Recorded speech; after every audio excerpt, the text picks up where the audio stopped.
है ना, क्या हुआ था, माओ जेडोंग को तो फादर ऑफ नेशन बोला जाता है चाइना का। जैसे अपने यहाँ पे राष्ट्रपिता महात्मा गांधी को बोला जाता है, इसको चीन का राष्ट्रपिता लोग मानते हैं।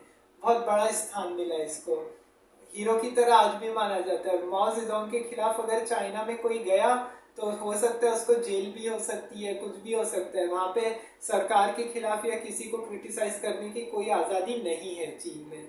तब उसके बाद हुआ क्या कि अब 1906 डेन जियाओपिंग भी इसमें मारे जाते, जो इसके बाद चाइना में प्रेसिडेंट बने थे वो, लेकिन बच गए थे कैसे भी करके। अब ये 10 साल तक ये कल्चरल रेवोल्यूशन चलता है, और 9 सितंबर 1976 को माओ माओ जेडोंग की मौत के बाद ये कल्चरल रेवोल्यूशन खत्म हो जाता है। काफ़ी लोगों की जानें जाती है इसकी वजह से। तो उसके बाद होता क्या है कि है ना, जैसे माओ जेडोंग की वजह से काफ़ी लोगों की जानें चली जाती है, काफ़ी हो जाता है। अब उसके बाद होता क्या है, 1976 में फिर सत्ता बदल जाती है, डेन जियाओपिंग चाइना का प्रेसिडेंट बन जाता है। अब डेन जियाओपिंग चाइना का प्रेसिडेंट बन जाता है, तो उसके बाद होता क्या है कि है ना, इसने है ना बोला कि इसने है ना चाइना को डेवलप करना शुरू कर दिया थोड़ा थोड़ा।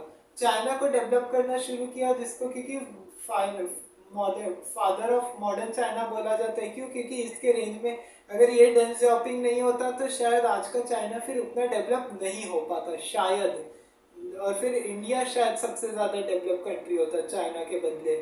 अब उसके बाद होता है कि 1976 में ये सब होता है, डेन जियाओपिंग आते हैं।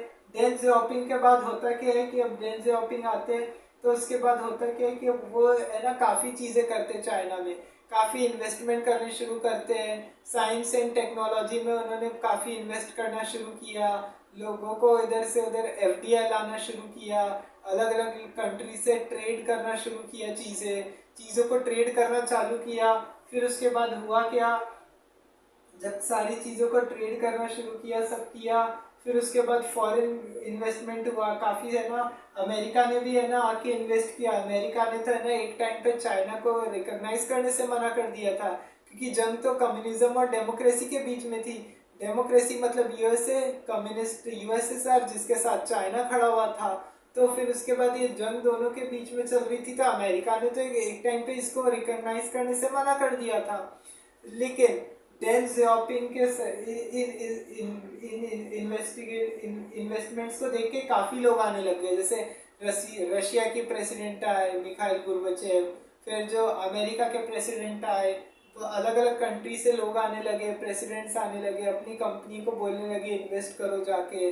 तो ऐसे करके काफ़ी कुछ हुआ चाइना में, काफ़ी डेवलपमेंट होने लग गई।